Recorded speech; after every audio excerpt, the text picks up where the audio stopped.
Hola compañeros y compañeras de afición, bienvenidos una vez más a un nuevo vídeo. En esta ocasión, como varios de vosotros me lo habéis pedido, os voy a explicar cómo se hace correctamente el recorte de plumas de la zona de la cloaca de los canarios para facilitar el acople del macho con la hembra y aumentar así el número de huevos fértiles durante la cría. Y sin más, empezamos. Los criadores de canarios en muchos casos preparan y recortan las plumas de los canarios con la finalidad de aumentar el número de huevos fértiles en la puesta, siempre y cuando evidentemente los canarios estén en buenas condiciones, se encuentren en celo, hayan alcanzado la plena madurez sexual y demás.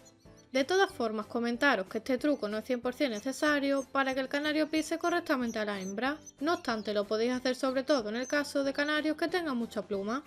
En el caso de canarios con pluma corta no sería necesario y no haría falta que lo hicierais. No obstante, si lo queréis hacer siempre y cuando lo hagáis bien, no habría ningún tipo de problemas. De hecho, yo lo voy a hacer para explicaros cómo se ha de hacer correctamente, puesto que como este paso lo hagáis mal pasará justo lo contrario. En vez de ayudarnos a aumentar el número de huevos pisados por puesta, aumentará el número de huevos claros y raramente tendremos algún huevo fértil,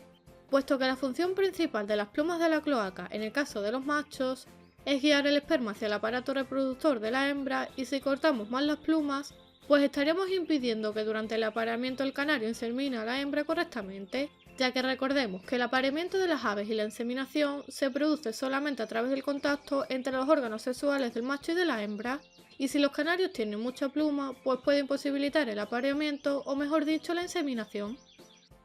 Lo único que necesitaremos será evidentemente unas tijeras adecuadas para poder recortarle las plumas de la zona de la cloaca a los canarios y un sitio con suficiente luz para que podamos hacer todo el proceso de la mejor manera posible, sabiendo en todo momento lo que estamos haciendo y con mucho cuidado para evitar posibles accidentes.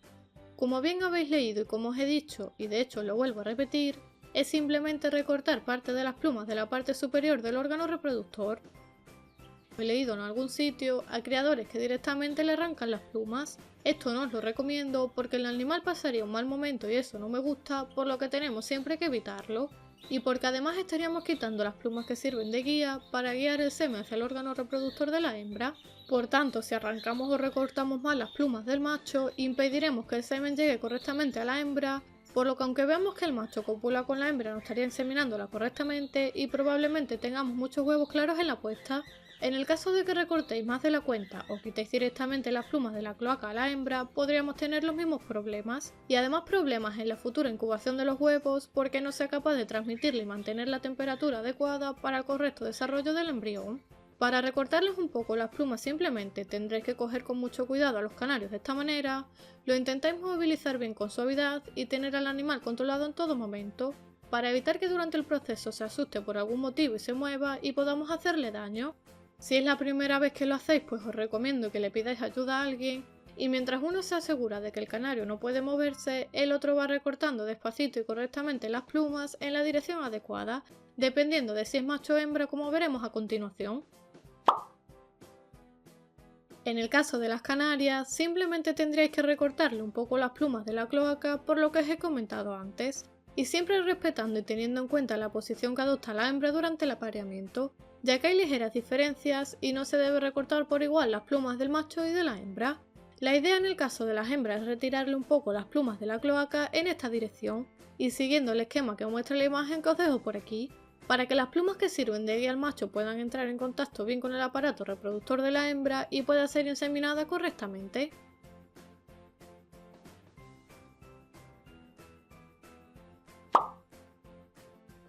Y en el caso de los canarios, solamente tendréis que recortar parte de las plumas que se encuentran alrededor del órgano reproductor en esta dirección, y nunca recortar las plumas centrales del aparato o directamente quitar las plumas que se encuentran encima del aparato reproductor. La idea simplemente es recortar las plumas alrededor de la cloaca en la dirección correcta para dejar al descubierto las plumas guías, que son las plumas que se encuentran encima del aparato reproductor del macho y que sirven como guía para garantizar y asegurar que el esperma va a ser guiado correctamente hacia el órgano sexual de la hembra y que va a haber un buen acoplamiento entre ambos ejemplares para aumentar el índice de huevos fértiles en la temporada de cría. Por último, para finalizar el vídeo comentaros una vez más que esta técnica no sería necesaria en muchos casos, puesto que la naturaleza es sabia y si las plumas están ahí es porque realmente tienen una utilidad. En el caso de los machos ya sabéis que es para guiar el esperma y en el caso de las hembras para garantizar una correcta incubación de los huevos. En libertad evidentemente a los canarios no se les recortan las plumas de la zona de la cloaca, pero en determinadas razas de canarios que se han creado a partir de la intervención del hombre, como son por ejemplo los canarios Norwich o los Gloucester, es una técnica muy utilizada para asegurar un correcto acoplamiento del macho y la hembra, puesto que los criadores con el paso de los años y la selección han ido modificando la anchura y longitud de las plumas, lo que puede impedir en muchos casos la correcta inseminación. Espero que el vídeo os pueda servir. Si es así, si además os ha gustado, dejadme vuestro like y compartirlo por vuestras redes sociales y grupos de WhatsApp para ayudar a otros creadores. Suscribiros al canal gratis aquí debajo para recibir nuevos vídeos. Por aquí os dejo más vídeos interesantes sobre la reproducción de los canarios y como siempre les espero en el próximo vídeo.